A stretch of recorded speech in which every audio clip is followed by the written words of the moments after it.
wabarakatuh. Baik teman-teman semuanya, hari ini kita akan mencoba untuk mendiskusikan materi kita yang keempat setelah UTS gitu ya, berkaitan dengan konsep integral gitu ya. Nah, kalau sebelumnya di pertemuan sebelum-sebelumnya kita belajar mengenai derivatif dan diferensial gitu ya, maka pada pertemuan ini kita akan membahas berkaitan dengan integral. Gitu ya. Jadi kalau kemarin kita belajar bagaimana cara menurunkan suatu fungsi, kalau sekarang kita akan belajar bagaimana menaikkan suatu fungsi. Gitu ya.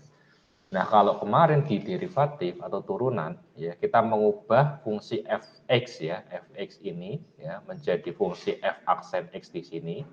Tetapi pada integral kita akan mengubah f aksen x gitu ya menjadi fx lagi, atau kita mengembalikan turunan pertama dari fx menjadi fungsi asalnya yaitu fx ini gitu ya. Nah, proses menaikkan fungsi ini nanti kita sebut sebagai proses integration ya, atau proses integrasi, atau nanti disebut juga sebagai anti differentiation gitu ya. Nah, fungsi awal fx yang nanti kita peroleh dari proses menaikkan tadi, ya, ini kita sebut sebagai integral, ya, atau disebut sebagai anti derivatif, seperti itu. Sebagai contoh, misalnya ada fx ya, f kecil x itu sama dengan f aksen x, gitu ya. Maka integral dari fx ini, ya, fx dx itu akan sama dengan f besar x plus c, ya. Jadi kalau f aksen x ini kita integralkan ya, kita integralkan atau kita naikkan, maka akan kembali bentuknya ke fungsi asalnya yaitu f besar x ya. Kalau f besar x ini kita turunkan nanti jadinya f aksen x. Tapi kalau f aksen x kita integralkan nanti akan menjadi f x ini ya. Nah, kemudian jangan lupa untuk memberi tanda plus C ya. Jadi kalau di integral khususnya nanti kalau integralnya adalah integral tak tentu ya atau indefinite integral, maka harus ada plus C. C ini adalah konstanta ya. Penjelasannya dari sini ya. Jadi kalau kita berbicara notasi di sini ya, di sini yang saya tunjukkan pakai kursor, ini menunjukkan integral tak tentu, bacanya ya. Cara membacanya adalah integral tak tentu dari fungsi fx terhadap x gitu ya. Dari fungsi fx terhadap x. Jadi simbol ini seperti s ini adalah simbol integral atau tanda integral dari sebuah fungsi. Kemudian fx di sini adalah fungsi yang akan diintegralkan ya. Kemudian f besar x ini adalah hasil integralnya ya, atau hasil integrasinya, atau integralnya adalah ini. Kemudian c ini adalah konstanta dari proses integrasi. Nah, di dalam integral tak tentu c ini wajib ada gitu ya. Mengapa kok wajib ada gitu ya? Karena saya dicontoh langsung aja ya. Misalnya integral dari biar lebih bagus sedikit. Ya, misalnya integral dari 2x kuadrat ya plus 5 Misalnya begini aja. Misalnya ada fungsi fx ya. Fx sama dengan 2x kuadrat ya ditambah 3 misalnya ya. Maka kita bisa dengan mudah menentukan f aksen x ya, atau turunan x fx itu akan sama dengan 4x gitu ya. Kan 3 diturunkan kan 0 gitu ya. Nah, kemudian bagaimana kalau f aksen x ini kita integralkan gitu ya, atau menjadi integral dari f aksen x ya. Itu bagaimana gitu ya. Otomatis integral ini nanti akan bernilai ya, 4 kita naikkan gitu ya. Jadi kalau mau mengintegralkan berarti kan 4 ya. X-nya kita tambah 1 ya. Tambah 1, kemudian ini itu turun ke bawah ya. Turun ke bawah menjadi per 1 plus 1 gitu ya. Plus C jangan lupa gitu ya. Sehingga nanti ketemu 4 dibagi 2 ya, 4 dibagi 2 X pangkat 2 plus C ya. Kemudian ini nanti akan sama dengan 2 ya, X pangkat 2 plus C ya.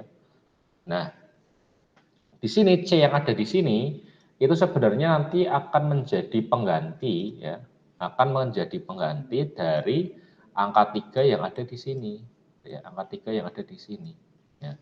Masalahnya kalau di integral yang tak tentu, ya, integral tak tentu seperti ini, kita tidak bisa mendeteksi berapa nilai C-nya. C-nya ini kan harusnya 3, ya. Kalau di bilangan aslinya kan 3, kalau di fungsi aslinya 3. Tapi kita di integral tak tentu, ya, kita tidak bisa mendeteksi angka itu, ya. Sehingga untuk mengganti konstanta yang ada di sini, digantilah menjadi C di sini. Ya. Jadi C ini artinya konstanta, dia mewakili apa namanya, bilangan konstan yang diturunkan sebelumnya. Nah, di sini sama ya, di sini asalnya adalah 2x kuadrat, di sini kalau diintegralkan, ya, turunan ini, ya, turunan ini kalau diintegralkan kembali ke sini. Kembali ke sini, itu 2x kuadrat plus c, bedanya ya di sini. Ya. Ini karena integral tak tentu. Ya. Nah, itu adalah penjelasan terkait dengan asal-muasal kenapa c itu harus ada. Ya. Nah, integral nanti secara umum ada dua jenis, yaitu integral tak tentu sama integral tertentu. Ya. Tak tentu itu ciri-cirinya ada plus C. Kalau integral tertentu tidak ada plus C-nya. Ya. Nah, ini tadi saya sudah jelaskan gitu ya di awal. Gitu ya. Ini adalah pengertian dari integral tak tentu atau indefinite integral. Yaitu integral yang tidak ditentukan batas wilayahnya dalam suatu fungsi sehingga memiliki karakteristik memiliki konstanta yang belum bernilai atau kita sebut C. Jadi karakteristik utamanya adalah dia memiliki konstanta yang belum bernilai. Ya. Kenapa kok belum bernilai? Karena nilainya kita tidak bisa tentukan. Ya. Mengapa tidak bisa kita kenapa tidak bisa kita tentukan? Karena di sana tidak ada batasnya, tidak ada batas wilayahnya, tidak ada batas atas, tidak ada batas bawahnya, sehingga nilai C itu tidak bisa kita tentukan. Ya. Maka dari itu dalam indefinite integral salah satu karakteristik kuncinya harus ada plus C-nya. Kalau teman-teman nanti mengintegralkan suatu fungsi menggunakan indefinite integral atau integral tak tentu, kalau tidak ada C-nya maka itu pasti akan salah, ya, karena C itu harus ada, seperti itu. Nah, seperti halnya kalau kita belajar derivatif, gitu ya, integral itu juga ada aturan-aturan atau kaidah-kaidah yang harus teman-teman perhatikan, gitu ya. Kaidah yang pertama yaitu adalah kaidah integral dari konstanta K. Ya. Kaidah dari konstanta K. Jadi kalau semisal ada suatu fungsi, ya, yang fungsi itu merupakan fungsi konstan atau hanya ada angka konstan di sana atau hanya ada konstanta di sana, jika fungsi tersebut kita integralkan, maka hasilnya adalah seperti yang teman-teman lihat di poin kedua, ya. Jika integral dari K dx, K itu adalah konstan, bilangan konstan tertentu, gitu ya, diintegralkan maka akan menjadi Kx plus C. Ya. Contohnya misalnya di bawah itu teman bisa lihat di sini, ya, integral dari 5 dx, ya, maka hasilnya adalah 5x plus C. Ya. 5x plus C. Misalnya integral dari 10 dx misalnya berapa, maka ya berarti 10x. Ya. Integral dari min 5 berapa, ya berarti min 5x. Ya. Integral dari 100 ya berarti 100x dan seterusnya. Gitu ya. Jadi selama fungsi itu adalah fungsi konstan, jika diintegralkan maka hasilnya adalah konstanta itu dikalikan x ditambah c. Gitu ya. Ini kan konstanta itu ya, konstantanya dikali x ditambah c. Gitu ya. Konstantanya dikali x ditambah c. Jadi polanya seperti itu. Itu untuk apa namanya, indefinite integral dari fungsi konstanta k. Gitu ya. Nah, berikutnya adalah indefinite integral ya dari bilangan berpangkat atau xn ya. Di mana n-nya itu tidak boleh sama dengan min 1. Ingat ada syaratnya n tidak boleh sama dengan min 1. Karena kalau n-nya sama dengan min 1 itu nanti aturannya beda lagi ya. Jadi selama n di situ atau pangkatnya itu tidak sama dengan min 1, maka silakan gunakan aturan ini ya, aturan integral bilangan berpangkat ya. Sebagai contoh misalnya ada integral x pangkat n dx gitu ya. Maka apa namanya, integral dari xn ini itu akan sama dengan 1 per n plus 1 ya dikali x pangkat n plus 1. Ya. Jadi sedikit berbeda sama aturan derivatif ya. Kalau derivatif kan pangkatnya diturunkan dulu sebagai pengali gitu ya. Pangkatnya diturunkan dulu sebagai pengali, baru pangkatnya dikurangi kan gitu. Tetapi kalau di integral berbeda. Kalau di integral pangkatnya dulu dijumlahkan ya, ditambah 1 maksudnya. Jadi kalau derivatif kan dikurangi, kalau integral maka pangkatnya ditambah ya. pangkatnya ditambah dulu, kemudian nanti pangkatnya diturunkan. Ya. Tapi diturunkannya bukan sebagai pengali, tetapi diturunkannya sebagai pembagi. Gitu ya. Jadi N plus 1-nya itu pindah ke bawah, ya, pembagi menjadi N plus 1 di sini. Plus C, jangan lupa. Gitu ya. Contoh integral dari X pangkat 3 dx itu akan sama dengan X-nya ditambah 1, ya, pangkat 3-nya ditambah 1, jadi pangkat 4, ya, turunkan ke bawah jadi pembagi. Ya. Nah, sehingga nanti ketemu 1/4 X pangkat 4 plus C. Nah, ini adalah hasil integrasinya. Ya. Hasil integrasinya. Gitu. Nah, itu adalah aturan bilangan berpangkat yang N-nya tidak sama dengan 1. Bagaimana kalau bilangan berpangkat N-nya sama dengan min 1? Maka pakai aturan ini. Ya, pakai aturan seperti ini. Misalnya integral dari X pangkat min 1 dx itu akan sama dengan ln X ditambah C. Ln ini adalah logaritma natural. Ya. Singkatan dari logaritma natural. Jadi ln X plus C. Ya. Ini kalau X-nya lebih besar daripada 0. Tapi kalau X-nya tidak sama dengan 0, gitu ya, bisa min, gitu ya, misalnya angkanya negatif X-nya, maka pakainya sama, hanya nanti dikasih pagar gitu ya, jadi tanda pembatas gitu ya. Ini artinya mutlak, nilai mutlak dari X. Ya. Jadi untuk amannya pakai mutlak terus juga tidak masalah gitu ya. Jadi sama, misalnya ini ya, misalnya kan 3X gitu ya, kita pakai mutlak terus tidak masalah. Gitu ya. Jadi catatannya berarti kalau kita pakai mutlak artinya X-nya tidak sama dengan 0. Seperti itu. Contoh misalnya integral dari 3x min 1 dx, gitu ya. Sama dengan 3 dikali integral dari x min 1. Jadi ini konstantanya dikeluarkan ya. Jadi teman-teman bisa pakai cara ini atau konstantanya di dalam, gitu ya. Konstantanya di dalam. Nanti saya berikan contoh. Ini akan sama dengan 3 ln x plus c, gitu ya. 3 ln x plus c. Kemudian misalnya 1/4 X dx, ya, 1/4-nya kita keluarkan dulu, yang diintegralkan yang mengandung X, ya, yaitu 1/X. 1/X ini kan sama dengan X pangkat min 1, gitu ya. Sehingga kalau kita ubah atau kita integralkan, jadilah 1/4 ln X plus C. Ya. Jadi itu adalah aturan kalau min 1 pangkatnya. Kemudian ada aturan lainnya yaitu kalau integral itu merupakan fungsi eksponensial. Misalnya integral a kx dx, ya, ini akan sama dengan a kx plus per k ln a plus c. Contohnya misalnya ada integral dari 3 pangkat x dx. Ya. Ingat kalau bilangan kalau fungsi eksponen itu artinya x-nya di atas ya, x-nya di atas. Jadi x-nya menjadi pangkat. Ya. Kalau fungsi berpangkat gitu ya, atau fungsi berpangkat tadi itu x-nya di bawah, pangkatnya itu angka biasa. Jadi dibalik. Ya, kalau eksponen x-nya di atas, gitu ya. Itu akan sama dengan 3x per ln 3 plus c, gitu ya. Saya akan berikan contoh lain, gitu ya. Saya berikan contoh lain. Misalnya ada integral dari 3 pangkat 5x misalnya, dx.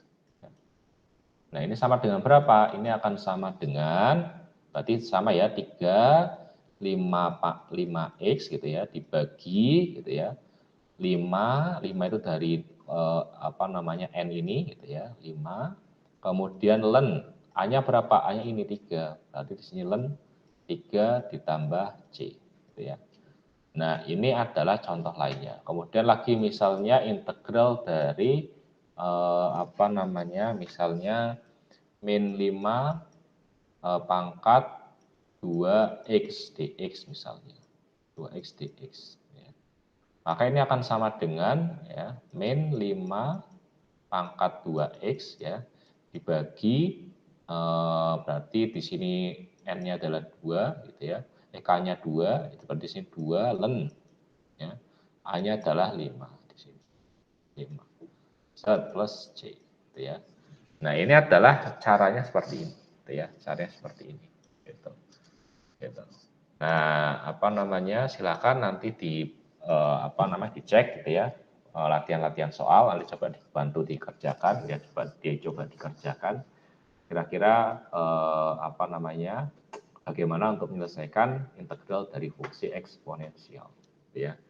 Jadi ingat, ikutin aja notasinya. Jadi integral dari AKX dx itu akan sama dengan AKX gitu ya, dibagi K-nya di depan ya, kemudian ln AA-nya di belakang ya. Jadi K-nya di depan ya, K-nya di depan ya, K-nya di depan, kemudian A-nya yang di belakang ya, A di belakang.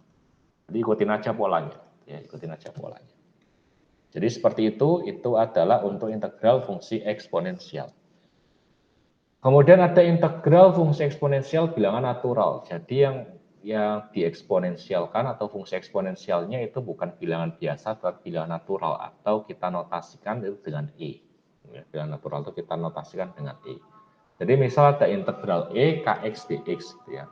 Maka akan sama dengan E kx plus k plus c sini, ya. Jadi E plus K-nya sama, tulis lagi, kemudian dibagi sama K-nya. Contoh misalnya integral 9E, ya, ini bilangan natural, dikurangi 3x dx, itu akan sama dengan 9E pangkat min 3x, ya, dibagi K-nya kan ini, min 3 ya, maka tulis saja langsung min 3. Sehingga bisa kita sederhanakan menjadi min 3E pangkat min 3x plus C. Ya. Nah ini adalah contoh dari integral fungsi eksponensial untuk bilangan natural. Kemudian berikutnya ada integral bilangan konstan dikalikan dengan sebuah fungsi, gitu ya. Jadi misalnya teman-teman punya bilangan konstan, punya fungsi, gitu ya, dx mau diintegralkan, maka bisa kita keluarkan k-nya, kemudian kita integralkan fungsinya ditambah c. Ya. Contoh misalnya integral 5x pangkat 4 dx itu akan sama dengan 5-nya kita keluarkan, yang kita integralkan adalah x pangkat 4-nya, ya. Sehingga nanti ketemu 5 dikali 1/5 x pangkat 5 plus c. Nah ini adalah hasilnya gitu ya. Pangkatnya itu adalah 4 ditambah 1 gitu ya. Kemudian diturunkan ya. Jadi 1/5 dikali x pangkat 5 gitu ya. Nah sama dengan c. Nah sebenarnya plus c gitu ya. Nah sebenarnya monggo silakan teman bisa pakai cara seperti ini atau langsung juga boleh gitu ya. Maksudnya langsung bagaimana? Misalnya teman-teman punya tadi soalnya berapa? Integral 5x pangkat 4 ya. Misalnya integral 5x pangkat 4 ya. dx ini ya, dx. Ini bisa langsung juga nggak masalah gitu ya. Jadi akan sama dengan 5 ya dibagi 4 ditambah 1 ya dikali 4 ditambah 1 di sini plus c gitu ya. Nah, sehingga akan sama dengan 5 ya dibagi 5 gitu kan. Kemudian dikali x pangkat 5 plus c gitu ya.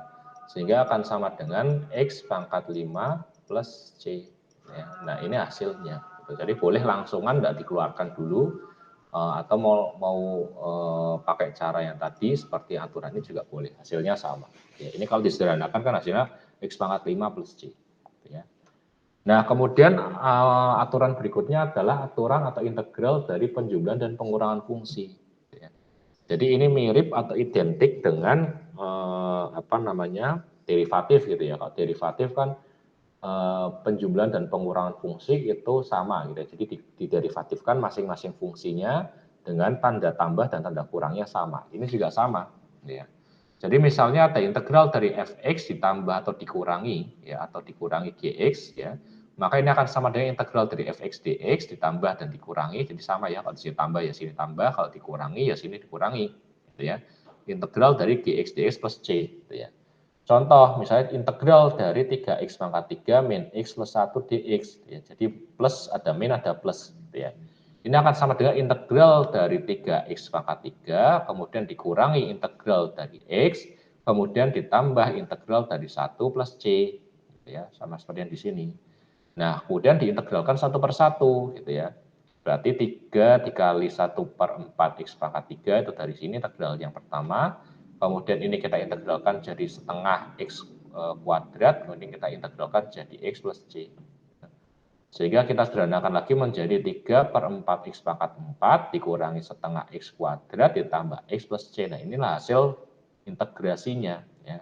Atau nilai integralnya adalah ini ya. Itu adalah untuk integral penjumlahan dan pengurangan fungsi.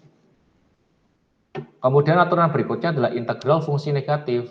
Ya, jadi ada integral yang memiliki fungsi negatif, gitu ya. Berarti caranya bagaimana? Sama seperti konstanta ya, integral fungsi konstanta dikali integral konstanta dikali suatu fungsi, gitu ya. Ini minnya bisa kita keluarkan dulu, gitu ya. Minnya dikeluarkan ya, diintegralkan cukup fx dx-nya plus c, gitu ya. Contoh integral dari min 2x kuadrat dx, gitu ya. Berarti minnya kita keluarkan, integral yang kita integralkan adalah 2x kuadrat plus dx-nya, gitu ya, plus c-nya aja. Ya. Kemudian kita integralkan menjadi min 2. Min 2 dikali 1/3 x pangkat 3 plus c. Atau mau langsung juga boleh, gitu ya. Misalnya tadi berapa tadi? Misalnya tadi adalah min 2x kuadrat ya.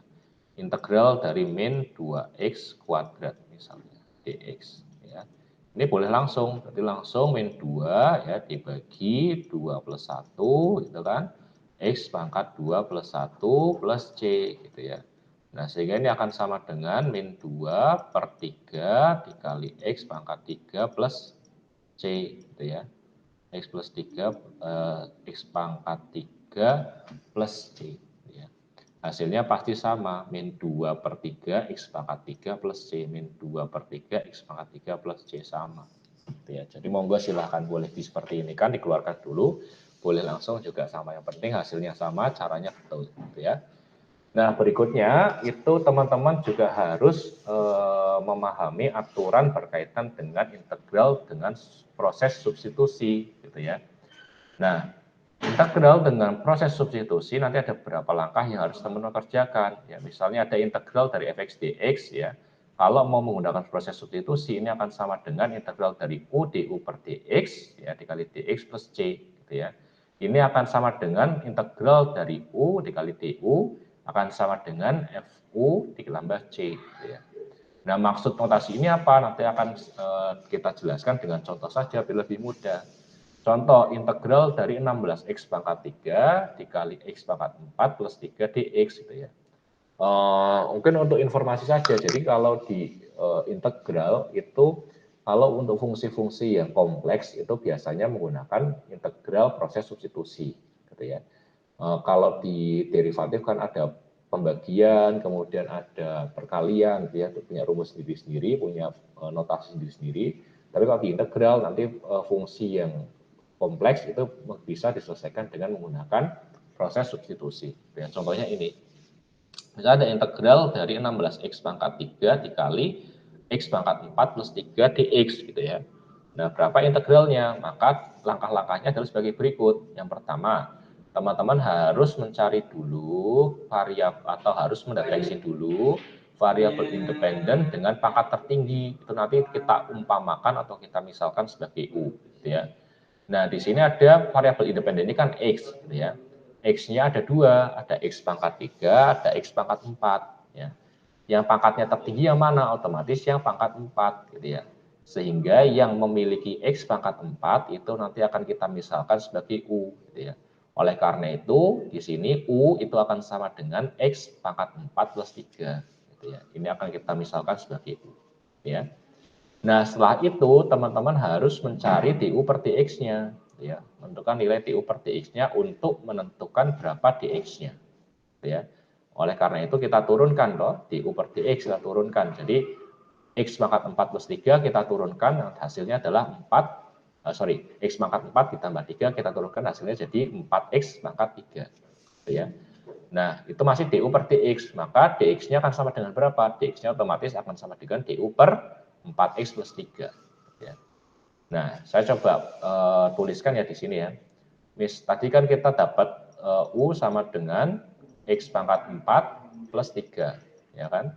X pangkat 4 plus 3, gitu ya. Nah, berarti DU per DX atau turunan U terhadap X, gitu ya, itu akan sama dengan, ini kita turunkan jadi 4X pangkat 3, ya kan? Nah, sehingga DU itu akan sama dengan 4X pangkat 3 dikali DX, kan gini, ya kan? Ini pindah ke sini, ya toh? Nah, sehingga kita bisa menemukan DX itu akan sama dengan DU dibagi 4X pangkat 3, gitu ya. Nah, ini nanti kita substitusikan ke persamaan awal. gitu ya. Nah, persamaan awalnya berapa? Tadi kan integral, tadi kan persamaan awalnya adalah integral ya. Berapa tadi?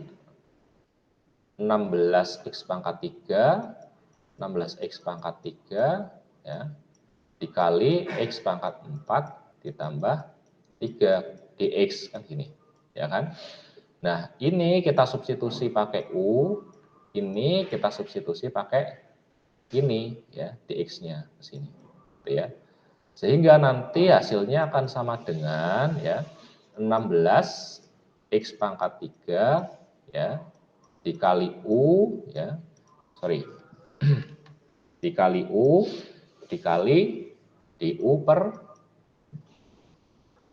dikali du per 4x pangkat 3. Gini lah. Nah, kita lanjutkan aja sehingga ini bisa kita coret, ini bisa kita coret, ya kan?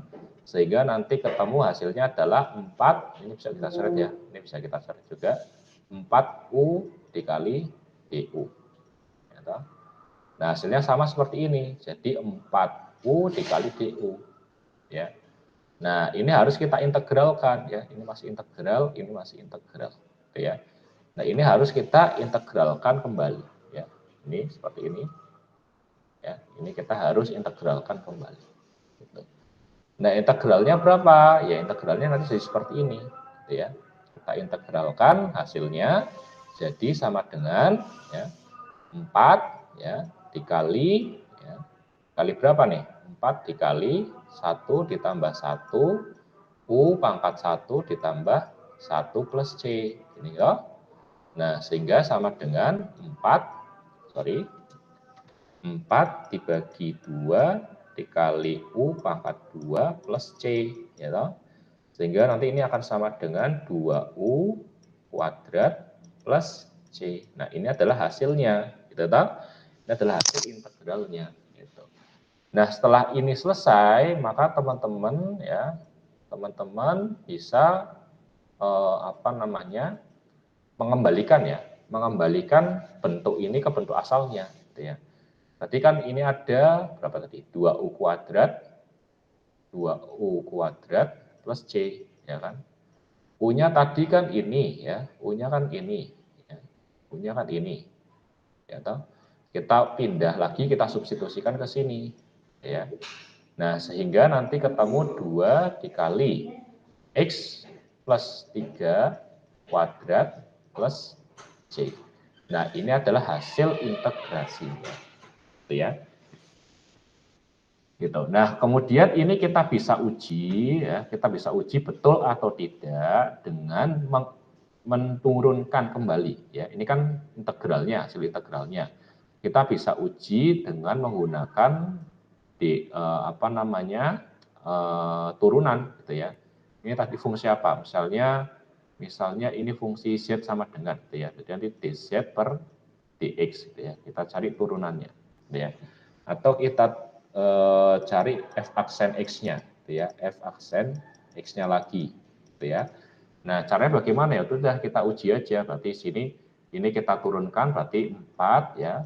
Dari 2 kali 2 4.